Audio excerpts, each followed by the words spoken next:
Hey guys, welcome to Kites Himachal Studies. Today we are starting with fifth chapter of HPGK News Series 2022 और इस chapter में हम हिमाचल प्रदेश में अभी तक का जो लोकसभा और राज्यसभा चुनावों का जो इतिहास रहा है right from beginning that is from 1952 onwards 2022 तक क्या स्टेटस है वो सब हम डिटेल में पढ़ेंगे।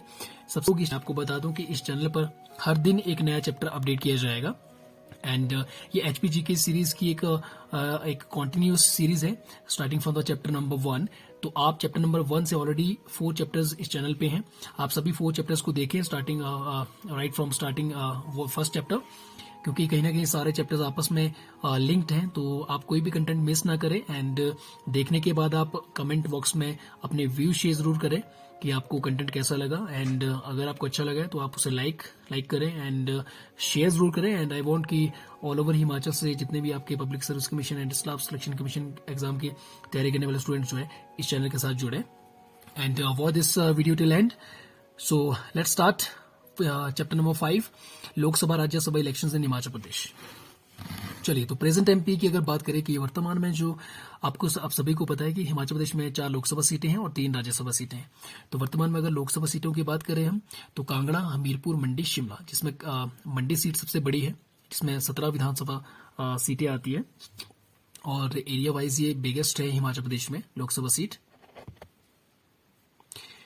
तो बात करते हैं कांगड़ा की। अगर हम बात करें कांगड़ा की बात करें तो कांगड़ा में वर्तमान में श्री किशन कपूर जी मेंबर ऑफ पार्लियामेंट हैं, लोकसभा सदस्य हैं और ये बीजेपी के हैं। हमीरपुर से श्री अनुराग सिंह ठाकुर, ये भी बीजेपी के हैं और अनुराग सिंह ठाकुर वर्तमान में ये सेंटर में जो है कैबिनेट मिनिस्टर हैं और इन्हें जो है आपका youth services and sports ministry and आपका इंफॉर्मेशन एंड ब्रॉडकास्टिंग, तो उसके ये मंत्री हैं सेंटर में अभी। और नेक्स्ट हम बात करें मंडी की। मंडी से अभी रिसेंटली 2019 में जो चुनाव हुआ था उसमें राम स्वरूप शर्मा जी बीजेपी कैंडिडेट जीते थे, बट 2021 में उनकी डेथ होने के बाद यहाँ पे बाई इलेक्शन हुआ था। तो बाई इलेक्शन में कांग्रेस ने बाजी मारी थी और श्रीमती प्रदीपा सिंह यहाँ से जो है लोकसभा सदस्य हैं एट प्रेजेंट एंड उन्होंने रिटायर्ड जो ब्रिगेडियर कुशाल ठाकुर है उन्हें हराया था। 30 अक्टूबर को वोटिंग हुई थी और 2 तारीख को काउंटिंग हुई थी। शिमला से हम देखें वर्तमान में जो लोकसभा सदस्य हैं वो है श्री सुरेश कुमार कश्यप और सुरेश कुमार कश्यप ही हिमाचल प्रदेश में जो बीजेपी के वो स्टेट चीफ है, ये बहुत इंपॉर्टेंट है। उससे पहले डॉक्टर राजीव बिंदल थे, तो राजीव बिंदल के बाद जो है सुरेश कुमार जी को बीजेपी चीफ बना दिया गया। तो बाई पोल्स 2022-21 की अगर बात करें हम तो एक लोकसभा सीट मंडी के साथ, और आपको मैं बता दूं कि इन सभी सीट्स के भी नंबर होते हैं। फॉर एग्जाम्पल जैसे मंडी का 2 मंडी है, 1 is for Kangra and 3 is Hamirpur and 4 is Shimla. तो ये आपको याद रखना है, याद तो नहीं रखना है, चलिए नॉलेज के लिए आपको पता होना चाहिए। चलिए बाय पोल्स 2021 जो अभी इलेक्शंस हुए थे 30 अक्टूबर को जिसकी वोटिंग थी मंडी के साथ ही, तो फतेहपुर लोकसभा जो विधानसभा सीट थी, तो विधानसभा सीट से जो कांग्रेस, क्योंकि और ये तीनों के तीनों जो बाई पोल्स हुए लेजिस्लेटिव असेंबली सीट्स के लिए, तो ये तीनों कांग्रेस के खाते में गए और फतेहपुर से कांग्रेस के लीडर भवानी सिंह पठानिया को जीत मिली और उन्होंने आपके जो बलदेव ठाकुर हैं बीजेपी के उनको हराया और अर्की से संजय अवस्थी जो कांग्रेस के लिए हैं इन्होंने रतन सिंह पाल को हराया बीजेपी के। एंड जुब्बल कोटखाई में की अगर बात करें तो वहां पर मेन जो मुकाबला था वो बीजेपी और कांग्रेस के बीच में नहीं था, ये था आपका कांग्रेस और इंडिपेंडेंट के बीच में। तो कांग्रेस के लीडर रोहित ठाकुर ने बाजी मारी और उन्होंने इंडिपेंडेंट जो उठे चेतन बरागटा जी, तो उन्हें हराया। सो ये थे रिजल्ट आपके 2 मंडी और आपके जो 3 विधानसभा सीटें थी इनके बाई पोल्स के रिजल्ट। तो ये भी आपको पता होना चाहिए क्योंकि अभी ये बहुत रिसेंटली हुआ है अक्टूबर में, तो ये आने वाले एग्जाम्स में बहुत इंपॉर्टेंट है कि बाई इलेक्शंस के रिजल्ट्स आपको पता होना चाहिए।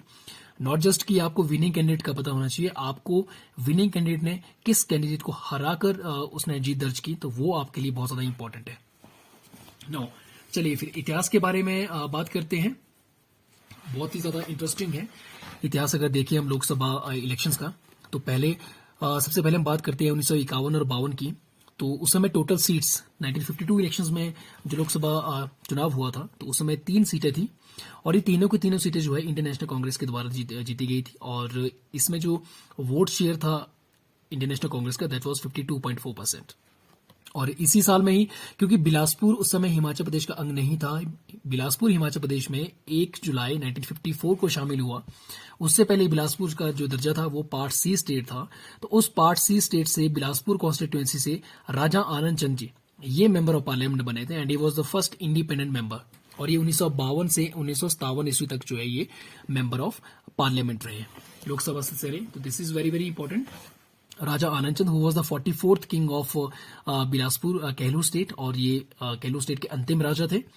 और इनसे पहले विजय चंद थे, और इनके बाद गोपाल चंद को राजा बनाया गया था, पर एक शासन करने वाले ही सबसे अंतिम राजा थे। और ये पारसी स्टेट था बिलासपुर, तो ये 12 अक्टूबर 1948 से लेकर आपका 26 जनवरी 1950 तक ये चीफ कमिश्नर भी रहे बिलासपुर स्टेट के। मंडी महासू पार्लियामेंट्री कॉन्स्टिट्यूंसी की सीट की बात करें तो उस समय Rajkumari Amrit Kaur Indian National Congress से, तो ये जो है आपके ही was the first lady cabinet minister थी ये नेहरू जी के कैबिनेट में 1947 में। This is very very important, Rajkumari Amrit Kaur. And she was daughter of Raja Harnam Singh, और इनका जन्म लखनऊ में हुआ था। और हरनाम सिंह राजा थे आपके कपूरथला, पंजाब में जो है कपूरथला स्टेट के। एंड राजकुमारी अमृत कौर का ही समर हिल में मनोर विला इनका जो है रेजिडेंस का नाम क्या था, Manorville. This is very very important, क्योंकि ये मनोर विले क्यों फेमस है, एक तो राजकुमारी अमृत कौर का है ये रेजिडेंस था, और दूसरा यहाँ पर 1945 में जब लॉर्ड वेवल ने जो रेडियो के थ्रू जो है वेवल कॉन्फ्रेंस का जो अनाउंसमेंट किया था, तो उस समय जो लॉर्ड वेवल और गांधी जी, मौलाना आजाद, सरदार वल्लभ भाई पटेल और पंडित जवाहरलाल नेहरू, तो इन सब 1945 में यहाँ पर मीटिंग की थी वेवल ने इनके साथ। सो और गांधी जी भी जब शिमला विजिट पे थे तो उस समय वो मनोर विले में रुके। एंड और हम अगर बात करें तो राजकुमारी अमृत कौर की, तो राजकुमारी अमृत कौर ने 1942 में जब क्विट इंडिया मूवमेंट चली थी, तो वो एक मेल लीडर थी यहाँ से, शिमला से उन्होंने जो इसका संचालन किया था। और इसके लिए उन्हें बाद में जो है हाउस अरेस्ट भी यहीं पर मनोर विले में ही उन्हें लगभग 2 साल तक जो है हाउस अरेस्ट पे भी रखा गया। So this is very very important. So Rajkumari Amrit Kaur was born in Lucknow, तो ये फर्स्ट लेडी मिनिस्टर थी, और इन्हें सेंटर में जो है हेल्थ मिनिस्टर बनाया गया था उस समय। This is very very important. Next हम बात करते हैं 1957 इलेक्शंस, सेकेंड लोकसभा का चुनाव जो हुआ, तो उस समय 1957 में इंडियन नेशनल कांग्रेस ने 4 सीटें जीती। This is very very important कि 1952 में टोटल जो सीटें थी तो वो 3 सीटें थी, और क्योंकि एक सीट बिलासपुर को दी गई थी, पर बिलासपुर एक अलग से पार्ट सी स्टेट था। तो 1957 इलेक्शन में इंडियन नेशनल कांग्रेस को 4 सीटें कांग्रेस ने जीती। एंड और इस समय चंबा से पंडित पद्मदेव जी बने, एंड वाइस परमार जी महासू से, और जोगिंदर सेन मंडी से, और जोगिंदर सेन मंडी के राजा भी हैं। नेक्स्ट है third election 1962 elections, Indian National Congress को फिर से 4 सीटें मिली। अब 1962 में महासू से पहली बार राजा वीरभद्र सिंह जी ने जो है लोकसभा चुनाव लड़ा, और उसके बाद उन्होंने वो 5 बार लोकसभा एमपी रहे हैं लोकसभा में। 1967 में उनकी सेकेंड टर्म थी, 1971 में थर्ड टर्म थी, एंड 1980 में उनकी जो है फोर्थ टर्म थी, एंड आपका 2009 में उनकी फिफ्थ टर्म थी, लास्ट टर्म। और 2009 में ही उन्हें जो है कार्यभार दिया गया था, सेंट्रल वो कैबिनेट मिनिस्टर भी थे, मिनिस्टर फॉर स्टील। एंड बाद में उन्होंने जो है एमएसएमई का भी मिनिस्टर चुना गया था, micro small and medium enterprise का। तो और उसी 1962 में मंडी से ललित सेन लोकसभा सदस्य बने, चंबा से चतर सिंह, एंड सिरमौर से प्रताप सिंह। चलिए फिर this is very very important कि 1967 में जो फोर्थ जो हमारी लोकसभा थी, तो उसमें सीटें टोटल थी आपकी 6 सीटें। ये आपको बहुत इंपॉर्टेंट है याद रखना, और ये 6 के 6 सीटें जो इंडियन नेशनल कांग्रेस ने जीती थी। तो उसके बाद फिर हम बात करेंगे 1971 की बात करें तो 71 में फिर से 4 सीटें होगी। दिस इज वेरी इंपॉर्टेंट कि हिमाचल प्रदेश में कब लोकसभा सीटों की संख्या जो है आपकी 6 हो गई थी, तो that was in the year जब चौथी लोकसभा का चुनाव हुआ था 1967। फिर 1971 में फिर सीटें 6 से फिर वो 4 हो गई, टोटल सीटें 4 होगी। एंड एट द टाइम अगर 1971 की बात करें तो 1971 में शिमला से इंडियन नेशनल कांग्रेस के प्रताप सिंह सदस्य वो बने, कांगड़ा से विक्रम चंद, इंटरनेशनल कांग्रेस। मंडी से राजा वीरभद्र सिंह, जैसा कि मैंने कहा था आपको कि 1971 में उनकी जो है थर्ड टर्म थी वीरभद्र सिंह जी, मंडी से बने वो। और हमीरपुर से नारायण चंद, ये भी इंटरनेशनल कांग्रेस थे। इट मीन्स कि चारों की चारों सीटें जो है किसी गई इंटरनेशनल कांग्रेस को। नेक्स्ट हम बात करते हैं कि 1977, तो 1977 इलेक्शंस में आपके सिक्स, जब छठी लोकसभा थी, तो उस समय शिमला से बलकराम बीएलडी के, मंडी से गंगा सिंह बीएलडी, कांगड़ा से कन्वर दुर्गाचंद बीएलडी, हमीरपुर से रंजीत सिंह वर्मा बीएलडी। तो इसका मतलब क्या हुआ, चारों के चारों सीटें जो है, this is very very important कि 1977 में चारों के चारों सीटें ना तो ये कांग्रेस को गई, तो ये एक नई पार्टी को गई, that was BLD. BLD stands for your भारतीय लोकदल, भारतीय लोकदल। तो ये बहुत इंपॉर्टेंट है। तो उन 1977 के इलेक्शंस में जो है बीएलडी की सीटें आई थी सारी की सारी। एंड देन आफ्टर दैट 1977 की अगर हम बात करें, जो 7वीं लोकसभा थी, that was in the year 1980। तो 1980 की अगर हम बात करें, तो 1980 में शिमला सीट से कृष्ण दत्त इंटरनेशनल कांग्रेस आए। आई मीन्स जो इंदिरा उन्होंने जो है, जब क्योंकि 1977 में जब इंदिरा गांधी को डिफीट में, तो उन्होंने जो है इंडियन कांग्रेस आई के नाम से जो है पार्टी बनाई थी, तो आई फॉर इंदिरा।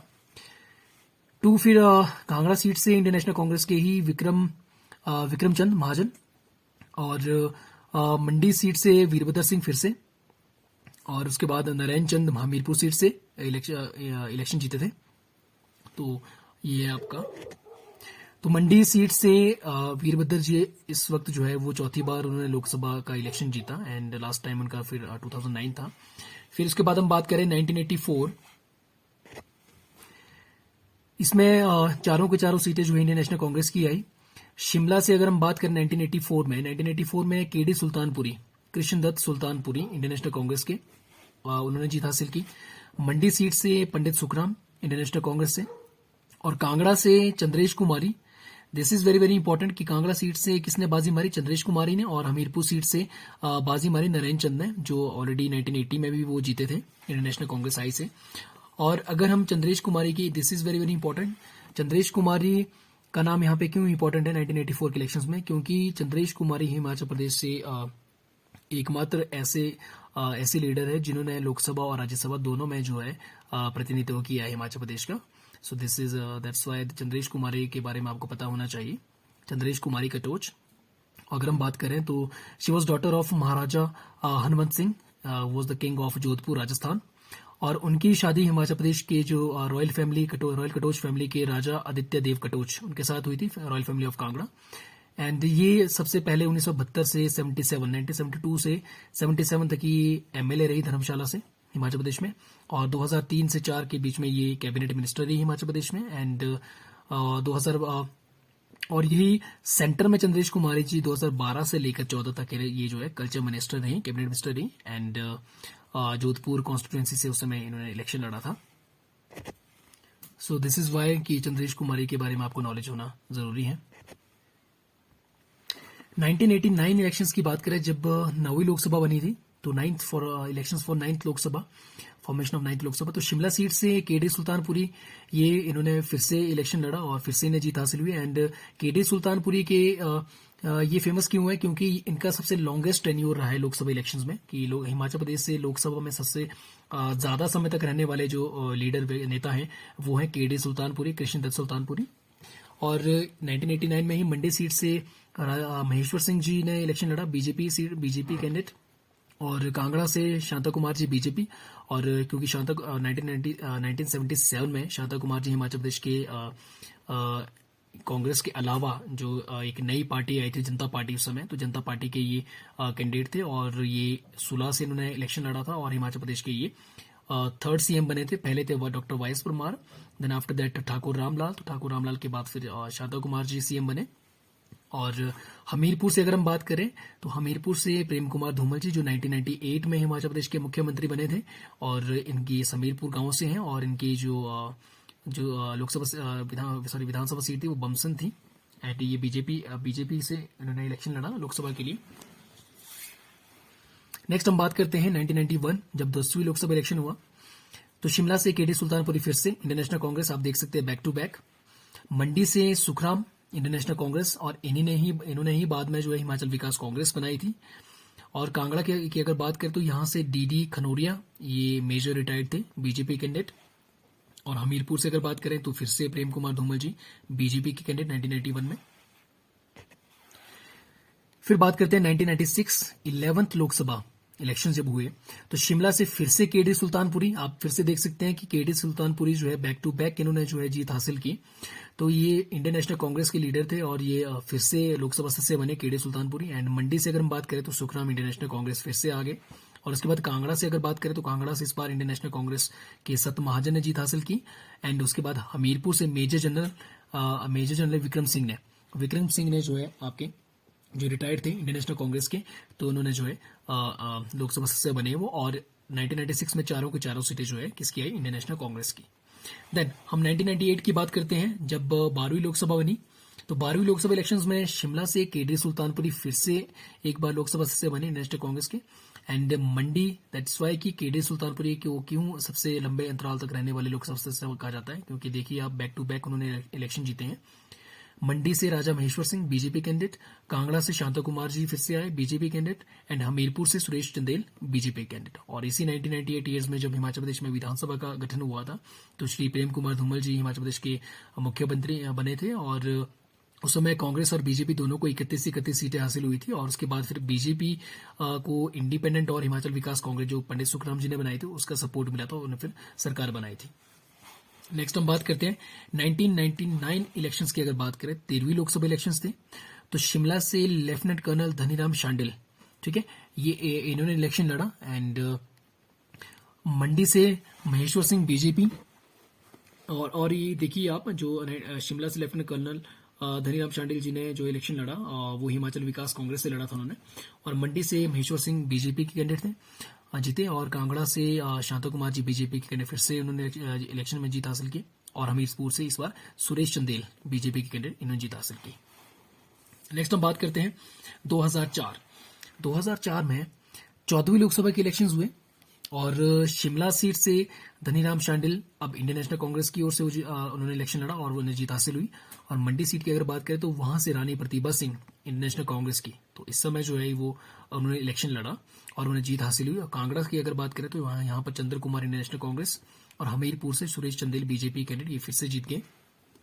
नेक्स्ट हम बात करते हैं 2009 की अगर बात करें तो 2009 में 15वीं लोकसभा के लिए इलेक्शन हुआ और शिमला से वीरेंद्र कश्यप जो बीजेपी के लीडर है उन्हें जीत हासिल हुई। और उसके बाद मंडी सीट से वीरभद्र सिंह इंडियन नेशनल कांग्रेस, और ये इनका अंतिम लोकसभा इलेक्शन था ये। और इस समय इन्हें जो है कैबिनेट मिनिस्टर का दर्जा भी प्राप्त हुआ था। उस समय ये मिनिस्टर फॉर स्टील थे, स्टील मिनिस्ट्री इनके पास थी। और उसके बाद और ये लगभग 11 तक ये स्टील मिनिस्टर रहे। उसके बाद इन्हें जो है micro small and medium enterprise ministry का चार्ज भी दिया गया। कांगड़ा की अगर हम बात करें तो वीरभद्र सिंह जी, अगर मैं बता दूं आपको, तो अपने टाइम इन्होंने 5 लोकसभा इलेक्शन जीते हैं और 9 बार ये जो है एमएलए रहे हैं। कांगड़ा की अगर हम बात करें तो कांगड़ा से doctor Rajan Sushant BJP candidate को जीत हासिल हुई थी। और हमीरपुर से श्री अनुराग सिंह ठाकुर को, ये अब यंगस्टर, और अनुराग सिंह ठाकुर आपको पता है कि बहुत जबरदस्त लीडर है हिमाचल प्रदेश से। और राइट नाउ वो सेंटर में is cabinet minister and minister for आपके youth services and sports and आपका इंफॉर्मेशन ब्रॉडकास्टिंग के वो मिनिस्टर है 2000। और बीजेपी के वो सह प्रभारी भी है। 2014 की अगर बात करें तो 16वीं जो लोकसभा इलेक्शन हुए थे लोकसभा के लिए, तो शिमला से वीरेंद्र कश्यप फिर से बीजेपी कैंडिडेट फिर से उन्होंने जीत हासिल की। एंड मंडी से अगर हम बात करें तो वहां से रामस्वरूप शर्मा जी बीजेपी कैंडिडेट बने। एंड कांगड़ा से हम बात करें तो वहां से शांता कुमार जी फिर से बीजेपी से उन्होंने जो है लोकसभा उन्होंने जो इलेक्शन है वो जीता। हमीरपुर से अगेन अनुराग सिंह ठाकुर जी बने एंड कॉन्टिन्यूसली वो 2 बार उन्हें जीत हासिल की। देन 2019 की अगर हम बात करें तो 2019 में आपके शिमला सीट से जो 17वीं लोकसभा थी, तो उस समय शिमला सीट से सुरेश कश्यप जी ने बीजेपी कैंडिडेट है, उन्होंने इलेक्शन में जीत हासिल की। और at present Suresh Kumar Kashyap ji Himachal Pradesh BJP के चीफ भी हैं। उन्होंने किसे सक्सीड किया, डॉक्टर राजीव बिंदल को। और डॉक्टर राजीव बिंदल पहले जो विधानसभा इलेक्शन होते विधानसभा के वो स्पीकर थे स्पीकर बनने के बाद उन्होंने जो है रिजाइन किया था और वो हिमाचल प्रदेश की विधानसभा हिस्ट्री में पहले स्पीकर बने जिन्हें क्विट किया था, क्योंकि उन्हें जो है जेपी नड्डा जी ने इन्हें स्टेट बीजेपी चीफ बना दिया गया था, और लेकिन उसके बाद उन्होंने जो है उस पद से भी उन्होंने त्याग दे दिया और सुरेश कुमार कश्यप जी को जो है स्टेट बीजेपी प्रेसिडेंट बना दिया गया था। नेक्स्ट हम बात करते हैं मंडी। तो मंडी से रामस्वरूप शर्मा जी ने बीजेपी कैंडिडेट के तौर पे वो जीते थे, बट 2021 में उनकी डेथ होने के कारण जो है वहां पे बाई इलेक्शन हुआ, और एट प्रेजेंट वर्तमान में जो है रानी प्रतिभा सिंह जो है मंडी से लोकसभा सदस्य है इंडियन नेशनल कांग्रेस की। कांगड़ा की अगर हम बात करें तो कांगड़ा से किशन कपूर बीजेपी के और ये वर्तमान एमएलए भी है। हमीरपुर से अनुराग सिंह ठाकुर, तो ये सारे हैं। सुरेश कुमार कश्यप, सिर्फ यहाँ पे रानी प्रतिभा सिंह है, और किशन कपूर है, अनुराग ठाकुर है। तो 3 सीटें बीजेपी की हैं और 1 सीट किसकी है? Indian National Congress. पहले 4 सीटें बीजेपी की थी, लेकिन रामस्वरूप शर्मा जी की डेथ होने के बाद सीट जो है कांग्रेस ने जीत हासिल की उसमें बाई इलेक्शन में। नेक्स्ट हम बात करते हैं, ये था लोकसभा सीटों का इतिहास 1950 ऑनवर्ड्स आपका 2022 तक। और लोकसभा सीटों की अगर बात करें तो 4 लोकसभा सीटें हिमाचल प्रदेश में, मंडी, हमीरपुर, कांगड़ा, शिमला। तो इसमें से आप देख सकते हैं नंबरिंग जिस तरह से है, तो पहला नंबर है Kangra, 1 Kangra, 2 for Mandi, 3 for Hamirpur और 4 फॉर शिमला। तो अगर हम शिमला लोकसभा सीट की बात करें तो हर लोकसभा सीटें में जो है 17 विधानसभा सीटों को मिलाया गया है। 17 4 68 इस तरह से बैलेंस बनाया गया है। देखें तो शिमला में सिरमौर की 5 विधानसभा सीटें आती है और सोलन की 5 विधानसभा सीटें आती है और शिमला की 7 आती है। शिमला में टोटल विधानसभा सीटें 8 है, लेकिन एक विधानसभा सीट जो रामपुर है, जो रिजर्व फॉर एससी, तो ये आपकी किसमें जाती है? ये मंडी लोकसभा सीट में आती है। तो ये भी आपको बहुत इंपॉर्टेंट है नोट करना। ठीक है, अगर आपको थोड़ा सा याद रखना है कि भी शिमला लोकसभा सीट में कौन कौन सी किस जिले की विधानसभा सीटें आती है, तो आप ऐसे याद रख सकते हैं कि लाइक जैसे कि शिमला है तो शिमला के नज़दीक बिल्कुल सोलन है, और सोलन के नज़दीक सिरमौर है, तो सिरमौर और सोलन तो शिमला में ही आ गया। तो बस बन गई आपके 3 जिले बन गए, और 3 जिलों की 17 सीटें जो है शिमला पार्लियामेंट सीट में आती हैं। कांगड़ा की अगर बात करें तो कांगड़ा में चंबा की 4 सीटें। देखो चंबा में 5 विधानसभा सीटें हैं, तो यहाँ से भी एक विधानसभा सीट जो पांगी भरमौर है, तो भरमौर वाला जो विधानसभा सीट है वो कहाँ आती है? वो मंडी में ही आती है। और दूसरा हम बात करें कांगड़ा में कुल 15 लोग विधानसभा सीटें हैं, तो उनमें से 13 सीटें कहाँ आती है? आपकी कांगड़ा में ही आती है। 13 4 17 होगी यहाँ पर भी। लेकिन 2 सीटें वेरी वेरी इंपॉर्टेंट, 2 जो सीटें हैं जो मंडी हमीरपुर में आती है कांगड़ा की, वो कौन कौन सी है? वो एक देहरा है और एक जसवां परागपुर है। ये बहुत महत्वपूर्ण है, क्योंकि आपसे वो क्वेश्चन डिफिकल्ट यही कर सकता है एग्जामिनर कि आप बताइए कि कांगड़ा की कौन सी 2 विधानसभा सीटें जो है कांगड़ा में ना आकर वो किस में आती है? वो हमीरपुर लोकसभा सीट में आती है। तो this is very very important. और हमीरपुर लोकसभा सीट में देखें तो मंडी की एक सीट जो धर्मपुर, हमने कहा था कि मंडी की, देखो मंडी में 9 सीटें आती है, तो एक सीट 10 विधानसभा सीटें हैं, तो एक सीट कहाँ आती है? धर्मपुर मंडी में आती है, हमीरपुर में आती है।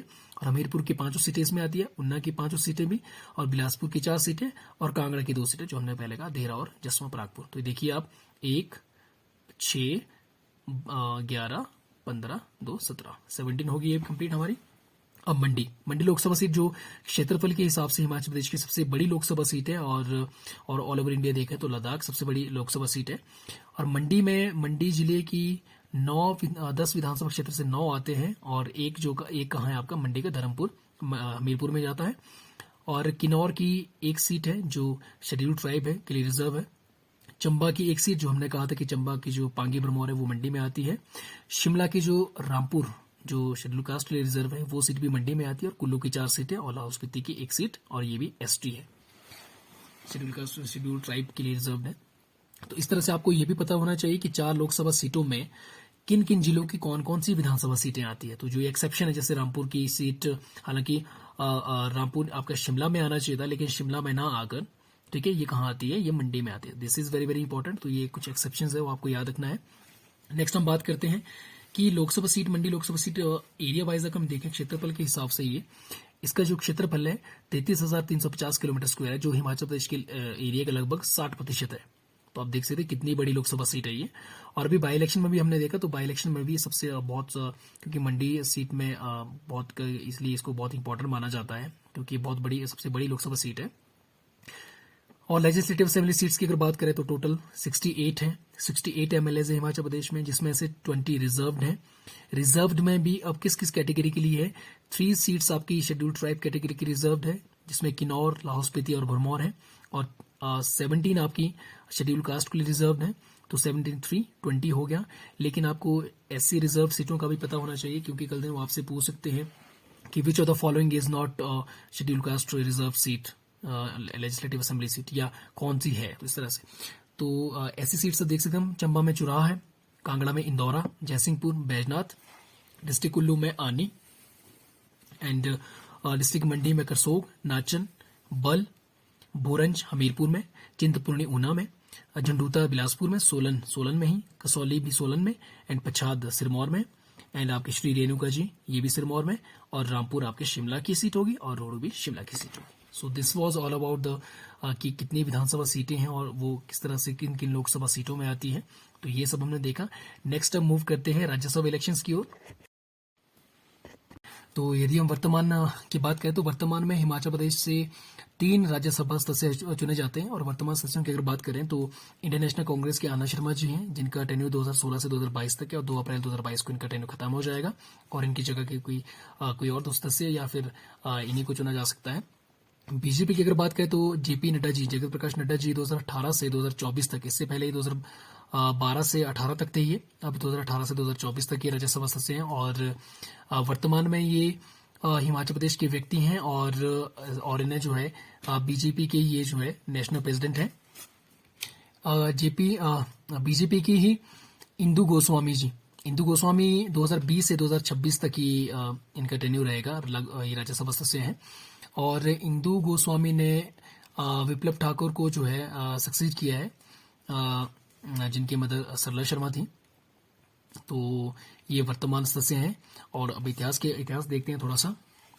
एंड अभी ये बहुत इंपॉर्टेंट है, आपको पता होना चाहिए कि 2020 में जो एंग्लो इंडियन, क्योंकि प्रेसिडेंट के द्वारा 2 एंग्लो इंडियन को जो है 2 एंग्लो इंडियंस को नॉमिनेट किया जाता था लोकसभा के लिए, बट एट प्रेजेंट में ये जो प्रावधान आपका आर्टिकल 366 एंड सब आर्टिकल 2 के अंडर जो है ऑफ द कॉन्स्टिट्यूशन के अंडर जो है प्रोवाइड किया जाता था। तो लेकिन अब ये प्रावधान जो है खत्म कर दिया गया है। तो इसमें क्योंकि ये खत्म इसलिए किया गया है क्योंकि जो यूनियन लॉ मिनिस्टर हमारे रविशंकर प्रसाद जी, तो उनके द्वारा जो है बिल इंट्रोड्यूस किया गया था, that was 126th constitution amendment bill of 2019। तो क्योंकि उन्होंने इसमें ये रीजन दिया कि सेंसस अगर 2011 देखा जाए तो एंग्लो इंडियन कम्युनिटी की जो टोटल पॉपुलेशन इंडिया में वो 296 है, और वो बहुत ही कम है, और इसी रीजन की वजह से जो है एंग्लो इंडियन का जो ये प्रावधान था 2 सीटों का, क्योंकि उन्हें जो है प्रेसिडेंट नॉमिनेट करता था on the advice of government, तो ये खत्म कर दिया गया। और उसके बाद जब ये बिल पास हुआ तो ये 104 नंबर की जो है कॉन्स्टिट्यूशन अमेंडमेंट एक्ट 2019 करके ये जो है लागू हुआ, और इसने जो है इस प्रोविजन को एंड कर दिया। क्योंकि ओरिजिनली क्या था, आर्टिकल जो 331 था ऑफ द कॉन्स्टिट्यूशन, वो रिजर्वेशन देता था एंग्लो इंडियन कम्युनिटी को, ठीक है। बट इट ऑल्सो सेज कि इट वुड, जब ओरिजिनली जब कॉन्स्टिट्यूशन लागू किया गया तो समय आर्टिकल 331 के अंदर इसका प्रावधान था, और ये भी कहा गया था कि this provision will expire after 10 years of commencement of the constitution. तो इसके बाद इसको फिर से रिन्यू कर दिया गया था 10 years के लिए फिर से, बट 2020 में फिर से पूरी तरह से समाप्त कर दिया। और इसका काफी विरोध भी किया था किसने, जो ऑल इंडिया एंग्लो एसोसिएशन है, उनके जो चीफ है बेरी ओब्राइन है, तो उन्होंने विरोध भी किया था यूनियन मिनिस्टर का भी एंड सरकार का भी, और उन्होंने इनको लेटर भी लिखा था। बट फाइनली ये एक्ट बन चुका था, क्योंकि कोई भी बिल एक्ट तभी बनता है जब प्रेसिडेंट का उसमें जो है असेंट मिल जाए, तो उसके बाद वो एक्ट बन जाता है। सो अगर हम देखें तो रिसेंट में जो अभी जो 2 एंग्लो इंडियंस की अगर हम बात करें तो आपके इसी रिसेंट जो थे आपके Richard Hay, George Baker, and बिल्कुल जो भी 2019 में थे आपके इंग्रिड मैक्लियोड और डाइस डॉक्टर चार्ल्स, तो ये एंग्लो इंडियंस थे। लेकिन वर्तमान में ये जो एंग्लो इंडियन वाला जो प्रोविजन है ये खत्म कर दिया गया है, ये आपको पता होना चाहिए। चलिए अब हिस्ट्री की अगर बात करते हैं राज्यसभा चुनावों की, तो सबसे पहले हम बात करते हैं कि 1952 में CL Verma, who was the first member of parliament in Rajya Sabha from Himachal Pradesh, it was CL Verma, Chiranji Lal Verma. 1952 से लेकर 1958 तक उनका टाइम पीरियड था, and he was the first MP in Rajya Sabha from Himachal Pradesh. This is very very important. और अगर हम बात करें कि और उसी राजा आनंद चंद 1958 से लेकर 64 तक, ये देखिए, ये 1952 में लोकसभा जब इलेक्शन हुआ तो ये बिलासपुर कॉन्स्टिट्यूंसी से ये जो है मेंबर ऑफ पार्लियामेंट बने, तो इंडिपेंडेंट कैंडिडेट। और 1958 से 64 तक भी इंडिपेंडेंट कैंडिडेट के तौर पर ये राज्यसभा के सदस्य भी बने और हिमाचल प्रदेश राज्यसभा से रहे। और उसके बाद ये बिहार राज्यसभा से भी रहे 1965 से लेकर 70 तक। एंड उसके बाद 1976 में ये मूव ऑन हो गए थे लंदन अपनी विद द फैमिली। तो ये राजा आनंद चंद जो और ये बिलासपुर के चीफ कमिश्नर भी रहे, क्योंकि पार्ट सी स्टेट था। तो 26 जनवरी 1950 तक ये जो है चीफ कमिश्नर रहे। कब से कब तक? 12 अक्टूबर 1948 से 26 जनवरी 1950 तक। और ही was the 44th king of Bilaspur. उनसे पहले बीजे चंद राजा थे और उनके बाद गोपाल चंद राजा बनाए गए थे, बट शासन करने वाले ये बिलासपुर कहलूर रियासत के सबसे अंतिम राजा थे। एंड फिर हम इंडियन नेशनल कांग्रेस की लीला देवी की अगर बात करें, this is very very important. Why? Because Leela Devi was the first lady member of parliament in Rajya Sabha from Himachal Pradesh. और ये 3 अप्रैल 1956 से लेकर इनका कार्यकाल कब तक था? 2 अप्रैल 1962 ईस्वी तक ये जो है मेंबर ऑफ पार्लियामेंट रही राज्यसभा में। This is very very important. और शिवानंद मॉल की अगर हम बात करें तो Shivanand mall Indian National Congress के थे और बहुत फेमस फ्रीडम फाइटर भी हैं। तो 1962 से ये 1968 तक ये जो है हिमाचल प्रदेश से राज्यसभा के सदस्य रहे। फिर सत्यावती डांग की अगर बात करें तो इंडियन नेशनल कांग्रेस से ये 1968 से 74 के बीच में जो है हिमाचल प्रदेश से राज्यसभा मेंबर रहे। और उसके बाद अगर हम बात करें तो Roshan Lal, this is very very important. Roshan Lal Indian National Congress, ये 1970 से 76 इनकी पहली टर्म रहे राज्यसभा मेंबर। फिर 76 से 82 तक ये सेकंड टाइम्स, फिर 82 से 88 तक ये थर्ड टाइम। तो ये सबसे लॉन्गेस्ट राज्यसभा मेंबर रहने वाले नेता है हिमाचल प्रदेश से, सो रोशन लाल जी। देन बात करते हैं Gyanchand Totu, Indian National Congress से, ये 1974 से 80 के बीच में ये जो है मेंबर ऑफ राज्यसभा रहे। एंड इन्हीं के नाम पर जो शिमला में जो टुटू टाउन है उसका नामकरण हुआ है ज्ञानचंद टुटू जी के नाम पे। एंड सुशील बरोंगपा, तो इंडियन नेशनल कांग्रेस के सुशील बरोंगपा, ये 1988 से 1994 तक ये जो है फर्स्ट टर्म रही इनकी। फिर 94 से ये जो है 2000 तक ये जो है सेकंड टर्म रही। नेक्स्ट हम देखते हैं चंद्रेश कुमारी। देखिए यहाँ पर भी चंद्रेश कुमारी का नाम जिक्र आ गया है। जो पहले हमने कहा कि चंद्रेश कुमारी फर्स्ट लेडी थी जिन्होंने जो है दोनों हाउस में जो है lower house and as well as upper house, Lok Sabha Rajya Sabha दोनों में जो है हिमाचल प्रदेश का नेतृत्व किया है। तो हिमाचल प्रदेश से वो जो है इंडियन नेशनल कांग्रेस के रूप के पार्टी के तौर पर वो जो है 1996 से 2002 तक ये जो है member of parliament in Rajya Sabha रही फॉर हिमाचल प्रदेश। एंड ये ओनली फीमेल है in both houses, this is important. And Anil Sharma, तो हिमाचल विकास कांग्रेस से सबसे पहले जो नेता थे वो अनिल शर्मा थे, जो member of parliament in Rajya Sabha रहे 1992 से लेकर 1998 से लेकर आपके 2004 तक। एंड नेक्स्ट हम बात करें कि शांता कुमार जी, जो हिमाचल प्रदेश के मुख्यमंत्री भी रहे हैं 1977 में। तो 1977 उसके बाद शांता कुमार जी 2008 से लेकर 2014 तक ये लोकसभा मेंबर भी रहे हैं और ये 8 से लेकर 14 के बीच में ये जो है राज्यसभा मेंबर भी रहे हिमाचल प्रदेश से। और शांता कुमार जी एक बहुत फेमस राइटर भी है, बहुत सी इन्होंने किताबें लिखी है, जैसे हिमालय पर लाल छाया, धरती है बलिदान की, और आपका पहाड़ बेगाने नहीं होंगे, हिमालय पर लाल छाया जो मैंने आपको बताया। तो ये सब इनके फेमस वर्क भी है शांता कुमार जी के। एंड राजा आनंद चंद की बात करें तो राजा आनंद चंद बहुत इंपॉर्टेंट है, क्योंकि ये भी बोथ हाउस में इन्होंने जो है रिप्रेजेंट किया है एंड लोकसभा राज्यसभा दोनों में, but as an independent candidate. तो ये आपको बहुत ज्यादा इंपॉर्टेंट है, याद रखना। सो ये था आपका हिमाचल प्रदेश में जो लोकसभा और जो राज्यसभा चुनाव हुए थे वो उनका इतिहास। और वर्तमान में हमने देखा कि वर्तमान में कौन कौन हिमाचल प्रदेश से लोकसभा सदस्य हैं और कौन राज्यसभा सदस्य हैं, वो भी हमने देखा। एंड कुछ इंपॉर्टेंट भी देखा हमने, जैसे कि हमने देखा कि थोड़ा सा रिकैप करते हैं कि सबसे पहले जो एक तो देखिए जो लोकसभा राज्यसभा मेंबर थे हिमाचल प्रदेश से वो कौन थे? चिरंजीव लाल वर्मा, है ना। और फर्स्ट लेडी कौन थी? वो थी लीला देवी महाजन, महाजनी, लीला देवी ओनली। एंड राजा आनंद चंद हिमाचल प्रदेश से सबसे पहले राज्यसभा में इंडिपेंडेंट मेंबर थे, ठीक है। तो और हमने क्या देखा इसमें इंपॉर्टेंट कि फर्स्ट जो लेडी कैबिनेट मिनिस्टर रही जो सेंट्रल में, वो कौन थी? राजकुमारी अमृत कौर थी वो, और उन्हें जो है सेंटर में हेल्थ मिनिस्टर बनाया गया था पंडित जवाहरलाल नेहरू के कैबिनेट में। So all this is very very important, and और भी हमने बहुत सारी इंपॉर्टेंट फैक्ट्स देखे।